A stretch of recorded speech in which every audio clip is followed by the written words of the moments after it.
Muito boa tarde. Demorou bastante para ser essa entrevista, mas para quem não conhece meu canal, eu sou Marcos Henrique Velarde Sanches, sou o professor Velardes, né, do nosso canal Velardes BJJ. Sou acadêmico de educação física, estou no sexto semestre, já tenho um CT de jiu-jitsu há um pouco mais de um ano, sou faixa azul 2 graus e já tive experiências como atleta na branca, né, o tempo inteiro, e agora com a ajuda e suporte de faixa pretas da franquia lá de Minas Gerais, do Mineirinho Voador. Desses faixas pretas, tem um aqui na cidade de Altaraguaia, que é o Bubina, faixa preta 1 grau, e ele me dá o suporte pedagógico e complementação que eu preciso, né? Nas situações que eu, com meu nível de conhecimento, não é o suficiente. Aí trouxe meu convidado, né? Um grande amigo meu, do tempo das antigas, do tempo de faculdade, né? Acabou que ele começou a enfermagem, não terminou. Eu comecei a educação física, não terminamos, mas nunca é tarde, né? Passar a bola para ele se apresentar aí.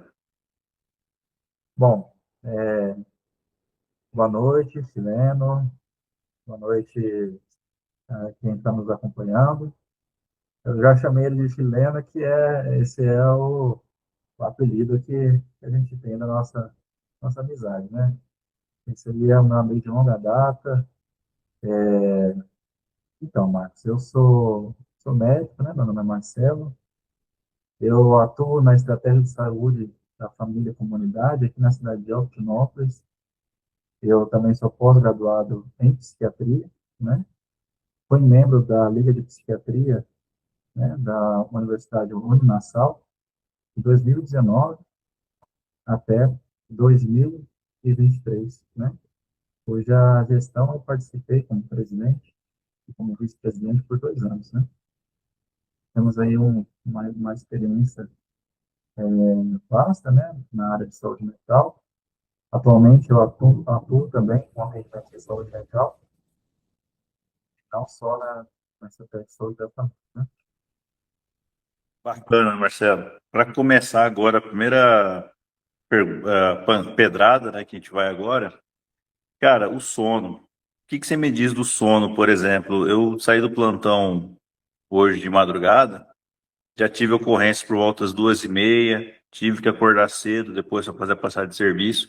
Acordei muidaço. Parece que o corpo tá lento, a cabeça tá lenta. Por que acontece essa situação? Então, né, o relógio biológico, né, o ciclo circadiano, é um dos principais fatores organizadores do nosso organismo, né? Tanto da nossa psique, né, da nossa mente, quanto do nosso metabolismo.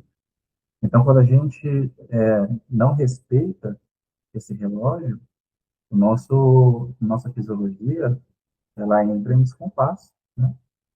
Então, o cérebro, a mente, precisa do sono, né, para se recuperar, para tirar todo o lixo, né, que você foi acumulando durante o dia, ali, os metabólicos, principalmente o sono REM é muito importante, né, para a renovação da condição mental fisiológica, né? Se você ficar algumas horas, perder algumas horas de sono, o problema não é só o sono que você perdeu naquele dia, mas a desregulação que você provoca no ciclo circadiano, né? Como se fosse um relógio mesmo, e você acaba desregulando esse relógio. E aí, o seu metabolismo entra em descompasso. Quando ah, se você ficar com privação de sono por, por dois, no terceiro dia, né? Por isso que não existe competição de quantos dias que uma pessoa ficou sem dormir no Ah, Guinness, né? é? E como que É, descobriram esses recordes? porque isso é Torto. adoecedor. A pessoa, ela perde o contato com a realidade, ela quebra o contato com a realidade. A partir do Hum, terceiro ou quarto dia sem dormir, ela entra em psicose, né? Começa a ter alucinação, delírio, né? Então, o entendi. sono, ele é extremamente importante também para a regulação do humor. Você quer uma forma para você ficar irritado o dia inteiro, é não dormir direito, né? Então, isso aí Bacana, mas inclui então, no meu letargia. exemplo, eu falei que eu estava trabalhando. E se eu estiver me divertindo, jogando, fazendo um corujão aí, quem das antigas de Counter-Strike, Ou então na balada da faculdade aí, que é as festas de república, por exemplo, nesse sentido. É a mesma coisa? É da mesma forma, né? Se você não dominou o horário certo, né? O nosso ciclo circadiano, ele funciona de acordo com a luz do sol, né? Então, é você tendo contato com a luz do sol, é que o seu ciclo circadiano vai se regular. Falar, olha, agora é de manhã. Quando você tem contato com a luz do sol de manhã, fala, olha, agora é de manhã. Quando você tem contato com a luz do sol, quando ele está se pondo, agora está na hora do pôr do sol, daqui a pouco vai ser a hora de dormir. Quando o seu cérebro começa a perceber que as luzes estão sendo apagadas e que o ambiente está ficando mais escuro, essa escuridão, essa falta de luminosidade, já explica para o seu cérebro, ó, agora é hora de produzir melatonina, agora é hora de induzir o sono, né? Então, assim, quando você fica com a luz no rosto, né, como acontece quando você está jogando alguma coisa, seu cérebro está entendendo que ainda está de dia, que ainda não anoiteceu, né? Então, isso atrapalha a produção da melatonina, que induz o sono, principalmente o sono de qualidade, né, com a fase REM. E esse sono, a melatonina começa a ser produzida, né, num sono que precisa começar entre 9, 10, 11 horas da noite, né? Pô, massa pra caramba. E a nível de atleta, o atleta também sofre esse impacto também, ou o corpo dele, por ser mais resistente, resiste melhor a esses impactos? Se for fazer assim uma competição de jiu-jitsu, esse sono vai ser um critério de desempate em nível assim olímpico, né? Quando os dois estão em picos de força, resistência, velocidade, técnica, tudo no auge. Esse sono pode ser o diferencial do vitorioso? Jet lag, por exemplo, que fala para quem viaja daqui para Dubai. Com certeza, com certeza. A pessoa, o atleta, ele produz mais metabólicos do que uma pessoa que não é atleta, né? Uma pessoa comum. Por quê? Você faz mais exercício, você quebra mais ATP, né? Esforça mais o seu corpo. Então, o seu corpo ele vai acumulando metabólicos, ele vai acumulando lixo, né? Dessa produção, desse esforço. E esse lixo, esses metabólicos, eles precisam ser excretados, eles são excretados durante o sono. E o músculo precisa de recuperação. E essa recuperação, ela é realizada durante o sono. O atleta, ele precisa do quê? Mentalmente falando, quando ele está em uma competição. Precisa manter o foco. Ele precisa saber, né, como ter ali uma resistência à pressão, a fatores estressores, à expectativa, né? E manter Expectativa é a ansiedade, né? isso. E Muito bom, para mas aí e a para que, e para ansiedade. que não, pode A falar. ansiedade, ela, como é que fala? Ela pode ser tratada com um médico, no seu caso você é psiquiatra, ou ela vai interferir no treino, ou como que fala assim, que esses remédios deixam a pessoa mais zen, né? Isso não atrapalharia o treino, o desempenho esportivo, ou é qualquer médico que tem esse know-how para fazer essa orientação correta do tipo de ansiolítico que esse atleta tem que tomar? Então, o tratamento base para os transtornos ansiosos, né, por muitas vezes não perpassa pelo uso de psicofármacos, né? Às vezes, apenas a prática de meditação, né, ou atenção plena, ou alguma outra prática, né, para diária nesse sentido, atividade física diariamente também, e o sono, sobretudo o sono de qualidade. Atividade física, atividade física o atleta já faz, costumeiramente, né? Agora, uma técnica como a atenção plena, por exemplo, né, que é para ajudar a manter o foco e reduzir a ansiedade, né, estudos apontam que as estruturas cerebrais mudam com a prática de atenção plena a longo prazo, né? E os circuitos, principalmente os relacionados com a ansiedade, né? E o manejo do foco e da ansiedade, né? E, além disso, sobretudo, o que costuma atrapalhar os atletas é a questão que atrapalha você hoje, o sono, né?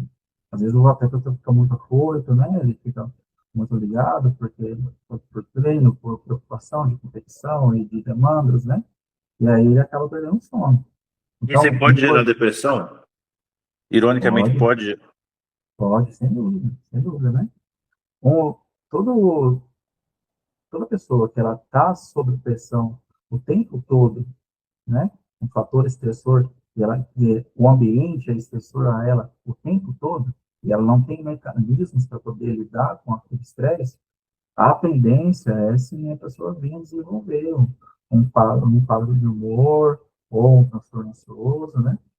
Então, assim, é muito importante que o atleta tenha, né, também, além do treino, além do, né, do sono, além da prática de atividade física, mecanismos para lidar com o estresse, mecanismos de evasão ao estresse, né? Então, assim, atividades lúdicas, né, que vão fazer com que ele libere aquele estresse, né, que ele extravase aquele estresse, né, que ele Não, bastante. esse aí eu aplico no meu CT, né? Principalmente na época na véspera de competição, eu costumo gastar uns 15 minutos do treino ensinando controle de respiração, Uhum. meditação, né? Eu li que esse aí, eu li nos livros, né? Nos artigos, testei. Realmente a pessoa, parece que ela entra assim, o bate-pé não tá naquele ritmo, sem fazer nada, né? Aí vamos lá, vamos cansar, vamos respirar. Respira comigo, A respira, respiração trava, faz solta. faz com que a mente não esteja nem no futuro, nem ruminando no passado, nem preocupado com o futuro.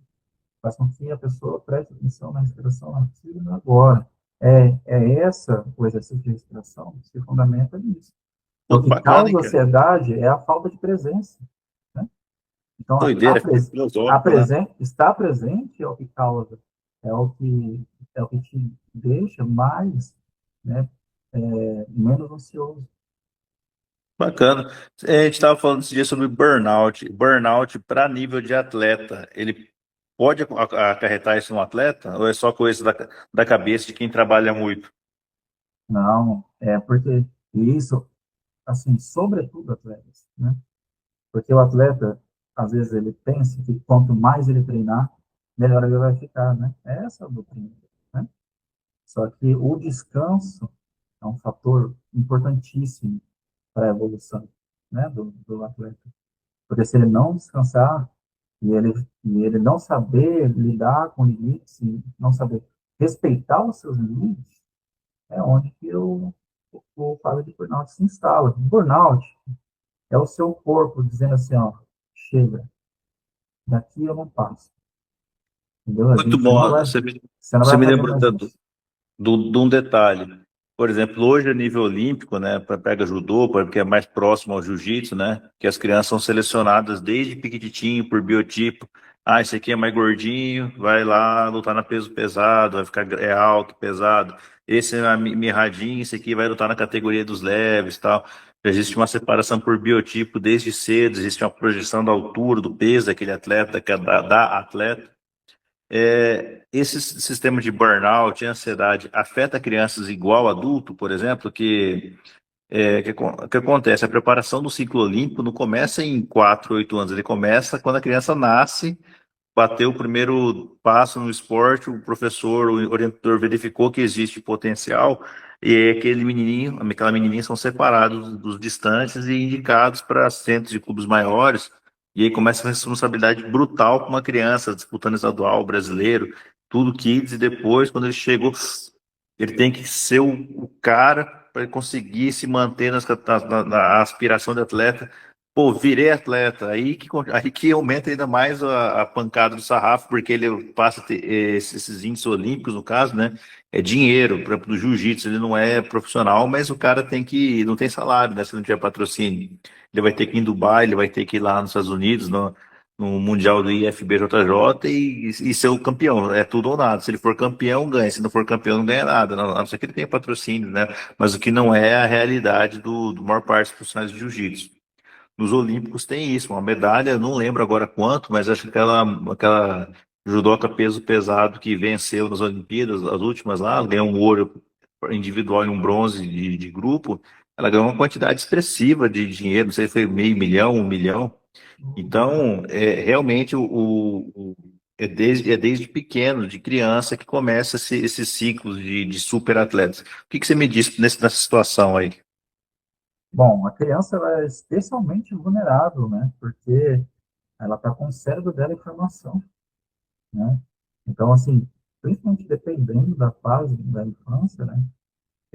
Muita pressão, muito estresse, muita demanda, né, pode vir a acarretar, sim, quadro de ansiedade, de depressão, de burnout. As crianças são vulneráveis, são mais do que os adultos, né, nesse quesito.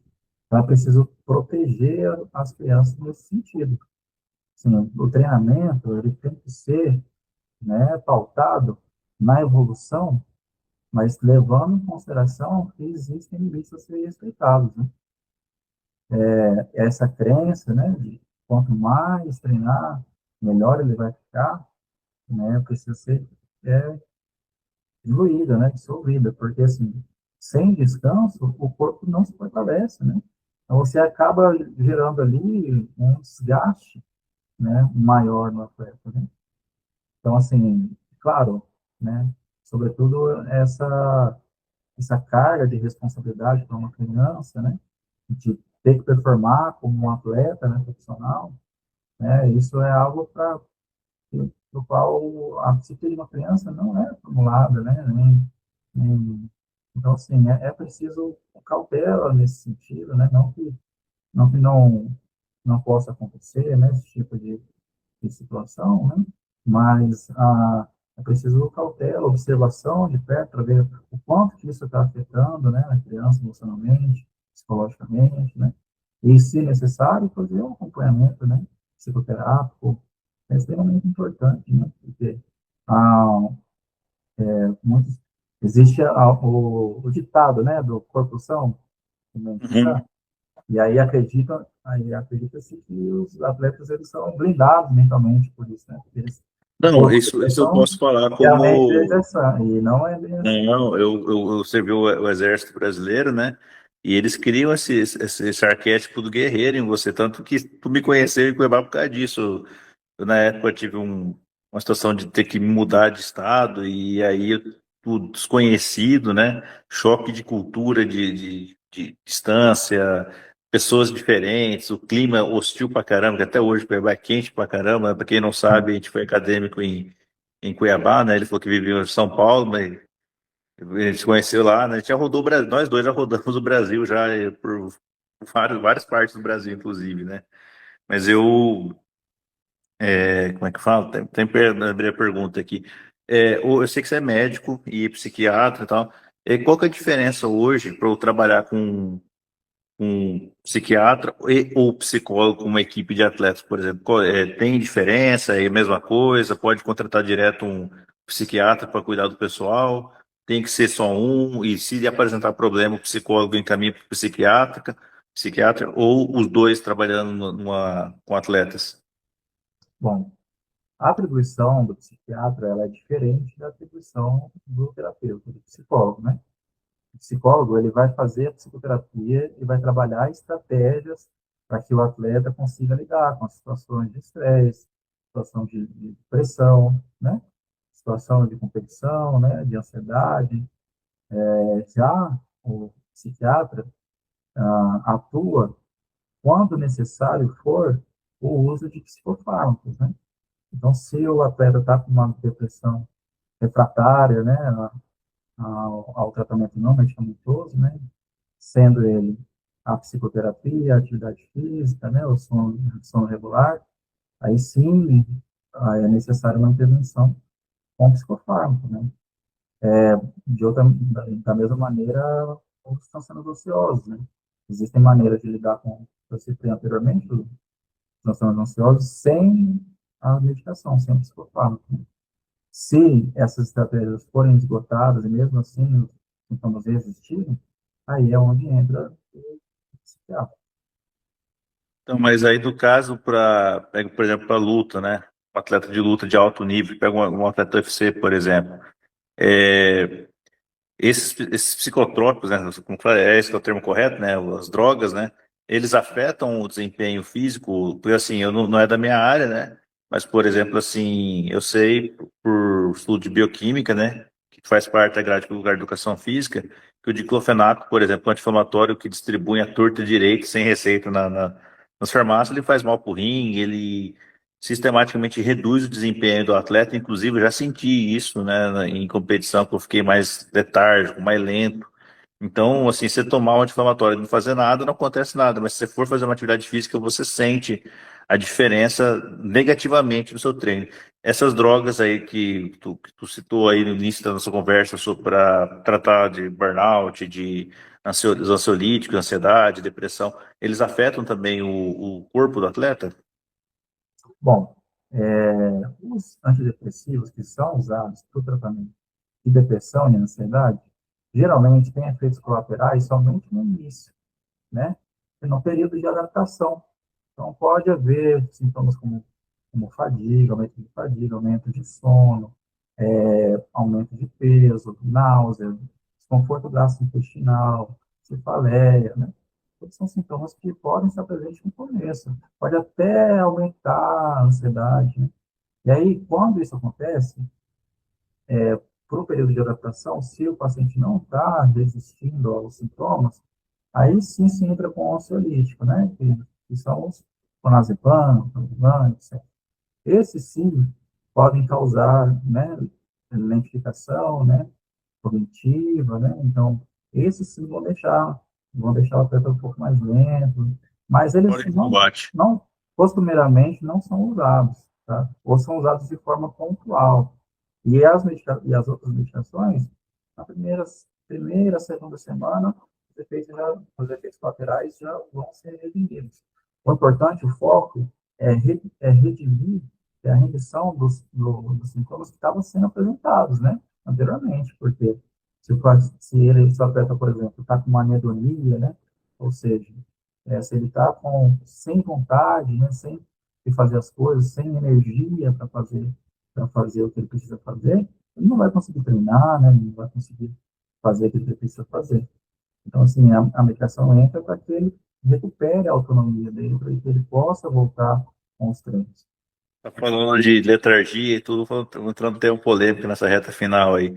Os anabolizantes, né, eles servem para dar aquele boost de testosterona, serve para o cara ter essa atitude que você está falando. Mas, assim, esses anabolizantes aí, para quem está pensando em tomar, ele não afeta o sono e o psique da pessoa? Ou depende do tipo do anabolizante? Que assim, o anabolizante, para quem não sabe, ele não é, você não tem que comprar com o cara debaixo do viaduto. Tem conta na farmácia. Qualquer farmácia tem vários tipos de anabolizantes, inclusive ele é um remédio, de fato, né? Salvo engano, receitado pelo endocrinologista, né? Ele que tem o know-how de receitar, não é isso? Sim, Esse tipo de remédio ele consegue, afeta sono, afeta a psicologia do atleta, olha só, psicológico, né? níveis altos de testosterona podem vir sim a alterar o humor, o comportamento, podem causar quadros, principalmente de aumento de agressividade e de irritabilidade, né? Então, assim, preciso cautela, né? Principalmente com a autoprescrição dessas medicações, né? Porque são medicações que alteram o comportamento, Negativamente. mentalmente, né? Assim, e quem que quer ficar aí soltando fogo pelas ventas, né? E sem autocontrole, isso daí para um atleta é uma ruína, né? Não conseguir se controlar, ele ficar agressivo, né? Porque um dos princípios, né, para que ele possa ter uma boa prática, né, no esporte, é que ele tenha autocontrole, né? Esse autocontrole fica prejudicado. Não, sim, o jiu-jitsu, né, que é a minha área que eu posso falar, ele é voltado para várias coisas, como não só a porradaria propriamente dita, na defesa pessoal, mas ele é um jiu-jitsu que pode ser aplicado em outros esportes, como o MMA, que também é um esporte, um desporto de combate, né? Ele pode ser utilizado devidamente bem aplicado para defesa pessoal. Assim, isso é o que ele é de início, de pronto, né? Mas o jiu-jitsu ele é mais do que isso, né? Ele é aprendizado, ele gera neuroplasticidade gigante no cérebro, é muito massa. E consciência corporal é sinistro, porque para quem não sabe, você se for cego, você consegue aprender a lutar jiu-jitsu. Se você é uma pessoa que não enxerga, aprender uns 3, 6 meses de treino, botar uma venda na tua cabeça, tu vai conseguir lutar mesmo Sem sem saber. enxergar. Isso é incrível.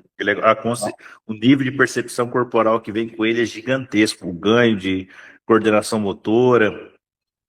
E assim, o jiu-jitsu, né, ele é bacana porque a pessoa, eu falei do sono, porque começa pelo sono. O cara percebe que se ele dorme melhor, ele luta melhor. Aí daqui a pouco ele vai para, opa, se eu comer melhor, vai melhorar. Opa, se eu começar a fazer caminhada, melhorar meu fôlego, melhora.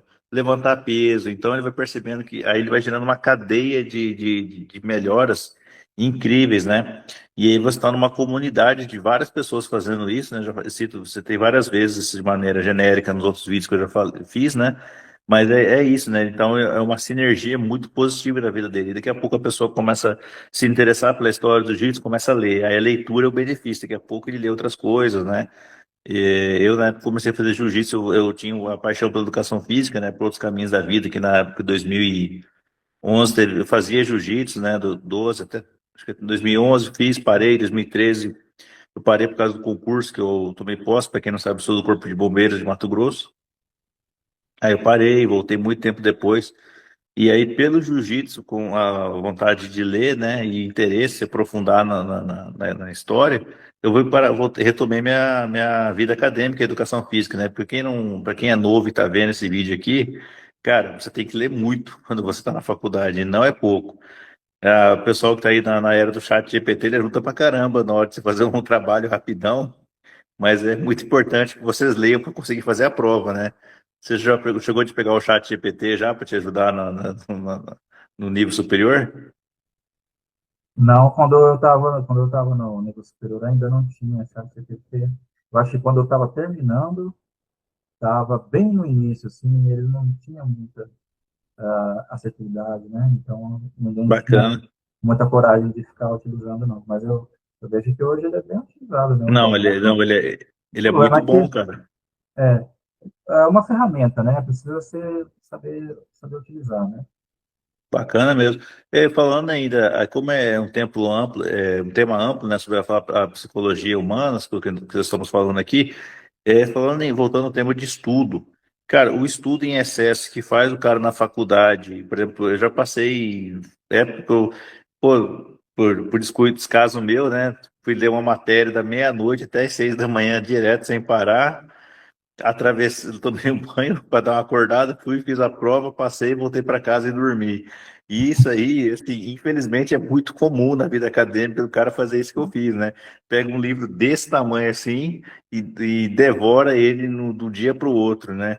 Por isso que é Que muito que- importante, por isso que é muito importante o acadêmico fazer estágio, né?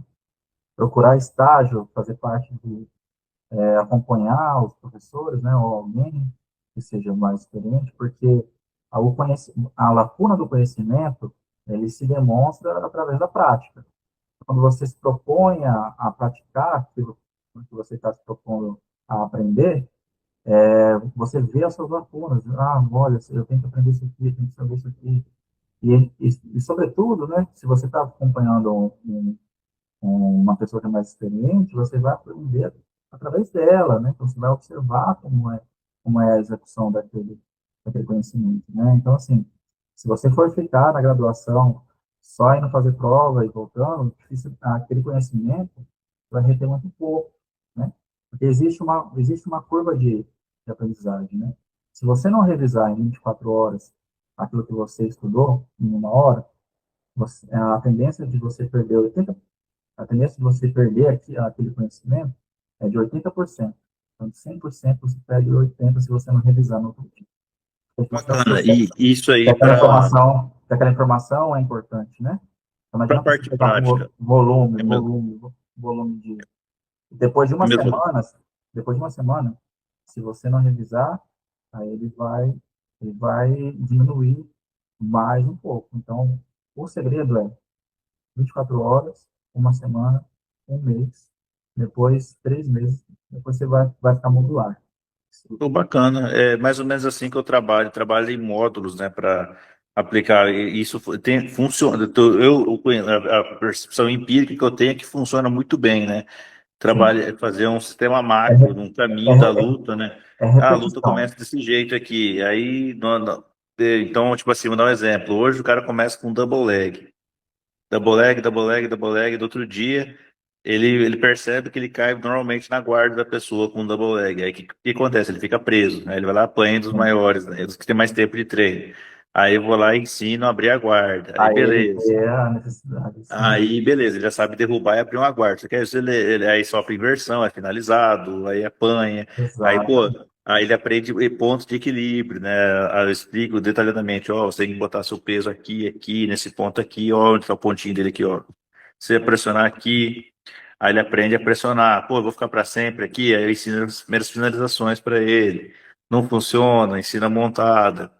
E Montou, esse, finaliza. e Aí, esse, aí, aí gera um caminho natural da luta, que aí cada setor que ele vai indo, ele vai aprendendo alguma coisa, né? E assim, por mais que eu tenha essa impressão de que quando acaba o treino, ele parece que ele desliga, no outro dia eu vou lá e coloco alguma coisa parecida com aquilo. No final de um mês, ele não sabe fazer nada direito, mas ele já tenta, aí uma coisinha ou outra aí sai, entendeu? E aí vai em 3 meses, né? Que é o módulo que você falou realmente, aí você já consegue ter um salto enorme com. consegue ver a evolução, né? É a repetição que leva à aprendizagem, né? O nosso cérebro tem que entender que aquilo ali é importante. Como que ele vai entender que é importante, né? O aprendizado perpassa pelo ambiente. Como? Você tem que colocar aquilo no seu ambiente e colocar de maneira reiterada. Porque, opa, isso aqui de novo, opa, isso aqui está sendo demandado de novo. O cérebro já fala assim, não, essa informação aqui é importante. É onde a neuroplasticidade entra, né? Aquele conhecimento vai ser fixado com a repetição. Aí você vai construindo aquele caminho neuronal. Né? Quando você construiu, você fixou o conhecimento, aquele conhecimento fica medular em você. Mas ele precisa o quê? Ser repetido e praticado. Porque a necessidade tem que ser explícita, né? Bacana, cara. Deu mais. Obrigadão. Satisfação, Valeu. Rebelo, viu? Um abraço. Valeu, não. Abraço.